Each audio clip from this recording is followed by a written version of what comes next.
Hello जी, नमस्कार प्यारे विद्यार्थियों, स्वागत करता हूं आप सभी का एक और शानदार ज़बरदस्त वीडियो में। सभी को गुड मॉर्निंग, राधे राधे, जय श्री कृष्णा। विद्यार्थियों, बीएसटीसी एग्जाम को लेकर काफ़ी कम समय बचा है, आपकी मात्र और मात्र 10 दिन बचे हैं विद्यार्थियों, तो क्लास को पूरा जरूर देखें। ये इंपॉर्टेंट क्वेश्चन जो आप सभी विद्यार्थियों के लिए लेकर आया हूँ और ये प्रश्न आपके 20 मई वाले पेपर में हूबहू छपेंगे दोस्तों। तो पहला प्रश्न आप सभी के बीच में पूछा जा रहा है, सभी विद्यार्थी ध्यान से पढ़ेंगे और सभी के सभी विद्यार्थी यहाँ पे कमेंट करेंगे। पहला प्रश्न है, फड़ चित्रण हेतु कौन सा जिला प्रसिद्ध है। दोस्तों, फड़ चित्रण हेतु कौन सा जिला प्रसिद्ध है, आप सभी विद्यार्थी कमेंट करें साथ साथ में। बिल्कुल यहाँ पे भीलवाड़ा ऑप्शन जो है आपका, भीलवाड़ा वाला ऑप्शन जो कि आपका फड़ चित्रण के लिए काफ़ी ज़्यादा प्रसिद्ध है, एक चीज़ यहाँ पे याद रखना। अगला प्रश्न सेकंड आपसे पूछा जा रहा है विद्यार्थियों कि भीलवाड़ा निवासी श्रीलाल जोशी किस कला से संबंधित हैं। तो श्रीलाल जी जोशी की बात करें, ये भीलवाड़ा से हैं और इन्होंने फड़ चित्रण कला को एक नई पहचान दी है, तो इनसे रिलेटेड भी यहाँ पे सवाल पूछा जाता है, ये भी आपको याद रखना है। अगला प्रश्न आप सभी से पूछा जाता है दोस्तों, जैसे कि सवाल है आपका, सांझी कब मनाई जाती है। दोस्तों, सांझी एक त्यौहार है, ये कब मनाया जाता है, तो याद रख लेना, ये भी त्यौहार वाला प्रश्न पे पूछा जाता है। ये अश्विन माह के अंदर दोस्तों, ए वाला जो ऑप्शन है आपका अश्विन माह, उसमें मनाया जाता है। ज़रूर से आपको इसको परफेक्ट कर देना है। अगला प्रश्न है, पुष्कर पेड़ी और पतवारी मांडे के लिए कब मनाते हैं दोस्तों। तो पुष्कर पेड़ी व पतवारी मांडने कब बनाते हैं, याद रख लेना, बहुत ही अच्छा प्रश्न है। ये जो मनाए जाते हैं दोस्तों, तीर्थ यात्रा से लौटने पर ये क्या है आपके पुष्कर के पेड़ी और पतवारी मांडने बनाए जाते हैं। सी ऑप्शन जो है आपको यहाँ पे अपना मोस्ट इंपॉर्टेंट कर देना साथियों। अगला प्रश्न आपसे बीएसटीसी में अगला पूछा जाएगा, जैसे कि विल किस क्षेत्र की प्रसिद्ध है। तो विल जो है दोस्तों, ये प्रसिद्ध है आपके जैसलमेर की, याद रख लेना, मोस्ट इंपॉर्टेंट प्रश्न है, विल जैसलमेर की प्रसिद्ध है।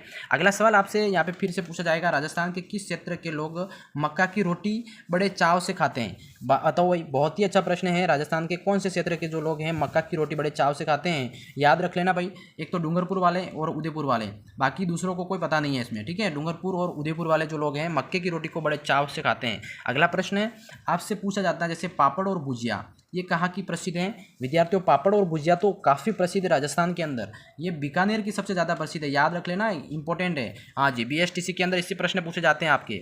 अगला सवाल है, मेवाड़ में हरियाली अमावस्या पर विशेष कौन सा व्यंजन बनाया जाता है। हाँ जी, बिल्कुल इंपॉर्टेंट प्रश्न है, हरियाली अमावस्या जो कि आपके बारिश के समय में होता है, और इसमें कौन सा व्यंजन सबसे ज़्यादा बनाया जाता है मेवाड़ के अंदर। तो हरियाली अमावस्या के दिन दोस्तों सबसे ज़्यादा मालपुए बनाए जाते हैं, बिल्कुल गर्मा गर्म मालपुए बनाए जाते हैं, ये याद रख लेना विद्यार्थियों। अब बढ़ते हैं अगले प्रश्न की तरफ। अगला प्रश्न आप सबसे पूछा जाता है, प्रश्न नंबर 9। हाँ जी, सवाल को पढ़ो, रबड़ी के घेवर कहाँ के प्रसिद्ध हैं, याद रख लेना, रबड़ी के जो घेवर हैं दोस्तों कहाँ के प्रसिद्ध हैं। तो रबड़ी के घेवर की बात करते हैं दोस्तों, ये आपके जयपुर जिले के प्रसिद्ध हैं, कहाँ के, जयपुर जिला, ऑप्शन नंबर ए आपको परफेक्ट कर देना है। देखो, वीडियो पसंद आ रहा है विद्यार्थियों, वीडियो को लाइक, चैनल को सब्सक्राइब करें और क्लास को स्किप मत करना, पूरा जरूर देखें। 50 में से 50 प्रश्न आपको करवाने वाला हूँ, बीएसटीसी पेपर के अंदर हूबहू छपेंगे ये। अगला प्रश्न है, जैसे गाल के लड्डू किस स्थान के मशहूर हैं। तो गाल के लड्डू दोस्तों, ये आपके फलोदी अब वर्तमान में जिला बन चुका है, बट ये आपका जोधपुर से अलग हुआ जिला है, फलोदी के अंदर प्रसिद्ध है, ठीक है। अगला प्रश्न है आपका, राजस्थान के साग यानी कि पंचकूटा में शामिल हैं, बताइए, बहुत ही अच्छा प्रश्न। राजस्थान की प्रसिद्ध साग सब्जियां हैं जिसमें से पंचकूटा शामिल किया गया है, पंचकूटा जिसको बोलते हैं, इसमें कौन कौन सी सब्जियां शामिल है विद्यार्थियों, तो याद रख लेना, मोस्ट इंपोर्टेंट प्रश्न है। एक तो केर, सांगरी, कुमटिया और अमचूर और गुंदा, ये दो 5 जो कि पंचकूटा जिसको कहते हैं, इसमें शामिल कौन कौन सी सब्जियां हैं, केर है, सांगरी है, कुमटिया है, अमचूर, गुंदा, ठीक है। ऑप्शन नंबर डी जो है आपको यहाँ पे विद्यार्थियों अपना राइट कर देना है, बहुत ही अच्छे प्रश्न है विद्यार्थियों। अगला प्रश्न आपसे 12 पूछा जा रहा है, जैसे कि हाँ, ख्यात बीकानेर रा राठौड़री, क्या है, ख्यात बीकानेर रा राठौड़री के अनुसार निम्न में से कौन सा व्यंजन विवाह के अवसर पर बनाया जाता है। बिल्कुल साथियों, क्वेश्चन 12 की यहाँ पे राइट आंसर देना है आपको कि जो ख्यात बीकानेर राठौड़री, इसके अनुसार एक व्यंजन जो है विवाह पे बनाया जाता है, वो व्यंजन है आपकी लापसी। लापसी बनाते हैं ना अपन, हाँ बिल्कुल, लापसी, ये जो प्रसिद्ध है। अगला प्रश्न आपसे 13 है दोस्तों, जैसे कि 4 बर नरसरी क्या है, 4 बर नरसरी क्या है, याद रख लेना, क्वेश्चन नंबर 13। ये जो है आपका एक पारंपरिक खेल है, क्या है, पारंपरिक खेल, ऑप्शन नंबर ए जो है आपको यहाँ पे परफेक्ट राइट कर देना मेरे विद्यार्थियों। अगला प्रश्न आपसे 14 पूछा जा रहा है, देखो, मारदड़ी क्या है, क्या है, मारदड़ी जो है ये क्या है, टाइप ऑफ क्या होगा बताइए, मोस्ट इंपोर्टेंट प्रश्न है दोस्तों। मारदड़ी नृत्य है, खेल है, आभूषण है, या फिर क्या है, बताइए बताइए, बहुत ही अच्छा प्रश्न है। मारदड़ी जो है विद्यार्थियों गीत है, आभूषण है, नृत्य है या खेल है, तो राइट आंसर होगा आपका ये खेल है एक प्रकार का, क्या है दोस्तों, खेल है। ठीक है, बीएसटीसी में कई बार सवाल पूछा गया है ये आपका। 17वें प्रश्न पे आते हैं दोस्तों। प्रश्न नंबर 17 आपसे पूछा जा रहा है यहाँ पे, बहुत ही बेहतरीन सवाल है कि बिज्जी किस साहित्यकार का उपनाम है। तो बिज्जी जो है दोस्तों, ये साहित्यकार का उपनाम है विजयदान देता। कौन है दोस्तों, विजयदान देता एक साहित्यकार हैं, इनका नाम एक साहित्यकार का उपनाम है बिज्जी। ठीक है, याद रख लेना, मोस्ट इंपोर्टेंट प्रश्न है बीएसटीसी एग्जाम की दृष्टि से। अगला सवाल है दोस्तों, वंश भास्कर का रचयिता कौन है। तो वंश भास्कर के रचयिता की बात करें दोस्तों, बहुत ही अच्छा प्रश्न है। प्रश्न नंबर 18, इसके रचयिता है दोस्तों सूर्यमल मिश्रण। कौन है, सूर्यमल मिश्रण। ऑप्शन नंबर डी जो है आपके राइट आंसर इसमें होगा दोस्तों। हाँ जी, अगला प्रश्न है, जमींद्र धनी कुणी एवं मिंजर पुस्तकों के रचयिता कौन है दोस्तों। 19वां प्रश्न है, बहुत ही अच्छा प्रश्न है कि जमींद्र धनी कुणी एवं मिंजर पुस्तकों के रचयिता, ये 2 पुस्तकें हैं, इसके रचयिता कौन है। राजस्थान के प्रसिद्ध इतिहासकार हैं आपके कवि कन्हैयालाल सेठिया। याद रख लेना, Kanhaiyalal Sethia. Option number D आपका यहाँ पे परफेक्ट होगा दोस्तों। ठीक है, हाँ जी, अगला प्रश्न है, बादली के रचनाकार कौन है। तो बादली के रचनाकार की बात करें दोस्तों, याद रख लेना, चंद्र सिंह जो है। Option number first. ठीक है, ये रचनाकार हैं, उनकी रचना है बादली। अगला प्रश्न 21, पत्रकारिता का भीष्म पितामह किसे कहा जाता है। प्यारे विद्यार्थियों, पत्रकारिता का भीष्म पितामह किसको कहा जाता है। तो याद रख लेना, मोस्ट इंपोर्टेंट प्रश्न है, पंडित झाबरमल शर्मा सॉरी ना, समरा नहीं है, शर्मा होगा। ठीक है, आई एम सॉरी, पंडित झाबरमल शर्मा, जो कि आपका ऑप्शन नंबर बी राइट होगा दोस्तों। ठीक है, अगला प्रश्न है, बिल्कुल, केसर विलास नाटक के रचयिता क्या है, कौन है दोस्तों। केसर विलास नाटक के रचयिता, बहुत ही अच्छा प्रश्न है दोस्तों। इसकी रचयिता जो है शिव चंद्र भरतिया। क्या है, शिव चंद्र भरतिया। ऑप्शन नंबर डी जो है इसकी रचयिता है। अगला प्रश्न 23 पूछा जाता दोस्तों। हाँ, रानी लक्ष्मी कुमारी सुंडावत्री रचना नहीं है, बताइए। 23 का राइट आंसर क्या होगा दोस्तों।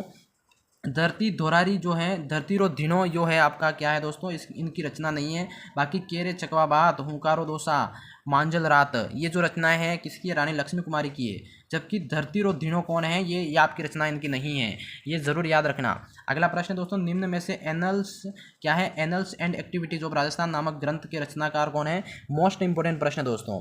इसके रचनाकार की बात करें तो वो हैं आपके कर्नल जेम्स टोड, प्रसिद्ध इतिहासकार। ठीक है, राजस्थान के प्रमुख इतिहासकार की श्रेणी में ये आते हैं। अगला प्रश्न आपसे पूछा जा रहा है दोस्तों। हाँ जी, अगला सवाल आपसे क्या पूछा जा रहा है, 25वां सवाल को पढ़े दोस्तों। पृथ्वीराज विजय के लेखक कौन है। तो पृथ्वीराज विजय जो कि इसके लेखक कौन है दोस्तों, मोस्ट इंपोर्टेंट प्रश्न है, जयानक भट्ट। क्या है, Jayanaka Bhatt. Option number C जो है इसके रचनाकार हैं।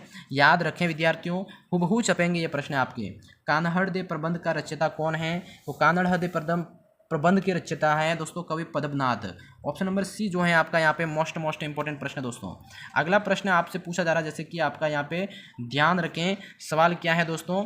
सवाल है आपका जैसे कि एक तरफ ग्रंथ है, एक तरफ लेखक है, सुमेलित करना है। ठीक है, तो यहाँ पे किस तरह से सुमेलित करना है, याद रखें। एक बार इसको थोड़ा सा मैं ऊपर ले लेता हूँ। हाँ, अब यहाँ पे सुमेलित करने हैं 27वें। यहाँ पे देखो इस तरह का प्रश्न है, ये तो सम्मिलित करना है और इधर ऑप्शन इधर से दे रखे हैं। अब आपको क्या करना है, जैसे ये वाला श्रेणी और इसमें से आपको चार्ट कर मिलान करके ऑप्शन आपको बताना है इसमें। तो यहाँ पे 27वें का राइट आंसर क्या करोगे आप बताओ। हैं, बहुत ही अच्छा प्रश्न है दोस्तों। ए का जैसे हमीरायण जो है इसके लेखक कौन है, ऑप्शन नंबर ए का। तो यहाँ पे याद रख लेना दोस्तों, बहुत ही अच्छा प्रश्न है, ये है बढ़ाऊ व्यास। ठीक है, इनका मिलान ए से 4 होगा। इसी तरह आपका क्या है दोस्तों, बी वाला क्या है, वीरमायण, जो कि आपका इसके लेखक कौन हो जाएंगे, ये है बादर। ठीक है, इसी तरह आपका रघुनाथ रूपक, सी ऑप्शन जो है विद्यार्थियों, सी का कौन होगा, सी का होगा दोस्तों मनसाराम सेवक। ठीक है, इसी क्रम में आपका जो डी वाला है कीरतार बावणी, जो कि आपका दूरसा आड़ा इसकी रचयिता है। ठीक है, इस तरह के आपको मिलान करना है और इसमें आपको जो मिलान करने के बाद जो ऑप्शन मिलेगा वो मिलेगा आपका डी वाला। ठीक है, समझ गए सभी, बहुत ही अच्छा प्रश्न है। अगला प्रश्न आपसे 28 पूछा जा रहा है, जैसे संस्कृति सनातन दीठ के लेखक कौन है। तो दोस्तों 28 वाला प्रश्न मोस्ट इंपोर्टेंट है, इसके लेखक हैं भंवरलाल शामोर। क्या है, भंवरलाल शामोर। ऑप्शन नंबर बी जो है वेरी इंपॉर्टेंट। वीडियो पसंद आ रहा है तो वीडियो को लाइक, चैनल को सब्सक्राइब जरूर करें। अगला प्रश्न, निम्न में से कौन सा सही सुमेलित नहीं है। 29 विद्यार्थियों, बहुत ही अच्छा प्रश्न। पोती खाना जयपुर के अंदर है, अरबी फारसी शोध संस्थान टोंक जिले के अंदर है, राजस्थान पंजाबी भाषा अकादमी जो कि आपके जयपुर के अंदर है। अब यहाँ पे जो प्रश्न है नहीं है सही, वो है आपका राजस्थान उर्दू अकादमी जो कि अलवर के अंदर नहीं है, ये गलत दे रखा है आपको। ठीक है, इसका ज़रूर आप यहाँ पे गौर करें और गलत आंसर परीक्षा के अंदर नहीं देना आपको। ठीक है, हाँ जी, अगला प्रश्न आपसे यहाँ पे पूछा जा रहा है, मोस्ट इंपोर्टेंट प्रश्न है। आइए भाई, अगला प्रश्न आपका यहाँ पे पूछा जा रहा है, क्वेश्चन नंबर 1। क्या है, क्वेश्चन नंबर 1 सवाल है दोस्तों, कोलेमाला नामक ग्रंथ क्या है, संग्रह में कितनी देसी भाषाओं का नाम उल्लेख किया गया है? बताइए। क्वेश्चन नंबर 1 की बात कर रहे हैं तो लगभग दोस्तों यहाँ पे आपकी बात करें 18 भाषाओं का यहाँ पे क्या है, इन्होंने यहाँ पे वर्णन यहाँ पे किया गया है। ठीक है, अगला सवाल है, जैसे राजस्थानी भाषा का स्वर्ण युग किस काल को कहा जाता है? तो राजस्थानी भाषा का स्वर्ण युग जो है विद्यार्थियों, क्वेश्चन नंबर 2, ये कहा जाता है आपका 1650 से लगाकर 1850 का जो युग है इसको स्वर्ण युग कहा गया है। ठीक है, राजस्थानी भाषा का। हाँ जी, अगला प्रश्न आपसे पूछा जा रहा है दोस्तों, जैसे सवाल है, डॉक्टर ग्रियर्सन ने अपनी पुस्तक लिंग्विस्टिक सर्वे ऑफ इंडिया में राजस्थान की बोलियों का कितना समूह में विभाजित किया गया है? तो प्रश्न नंबर 3 जो है दोस्तों बहुत ही अच्छा प्रश्न है और लगभग इन्होंने 5 भागों में यहाँ पे 5 समूह में विभाजित किया गया है। ठीक है, ये ज़रूर आपको यहाँ पे परफेक्ट करना है। अगला प्रश्न विद्यार्थियों आपके, जैसे कि ढटकी, थाली और खिराड़ी जो उप बोलियाँ हैं राजस्थान की किस बोली की संबंधित हैं?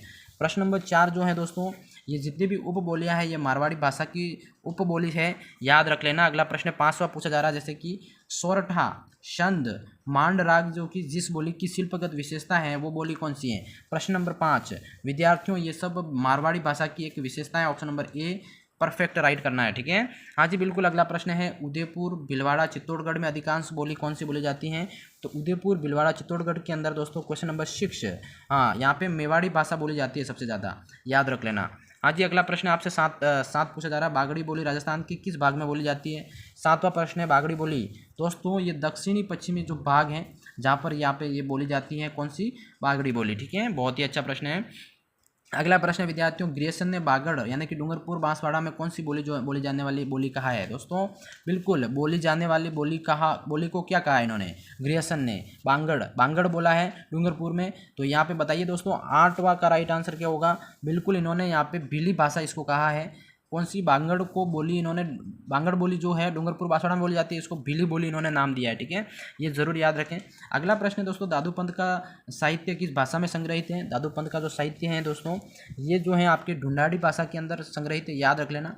हाड़ौती बोली जो राजस्थान के किस क्षेत्र में नहीं बोली जाती है? तो हाड़ौती बोली विद्यार्थियों क्वेश्चन नंबर 10, हाँ नहीं बोली जाती हैं, वो आपके भरतपुर में नहीं बोली जाती है। दोस्तों आज की इस क्लास में आपको इंपॉर्टेंट प्रश्न मैंने करवाए, कैसी लगी क्लास मुझे जरूर में बताना। अच्छी लगी हो तो वीडियो को लाइक, चैनल को सब्सक्राइब करें। इस तरह की क्लास देखने के लिए चैनल को सब्सक्राइब करें, वीडियो को लाइक करें और चैनल को सब्सक्राइब जरूर करें। धन्यवाद।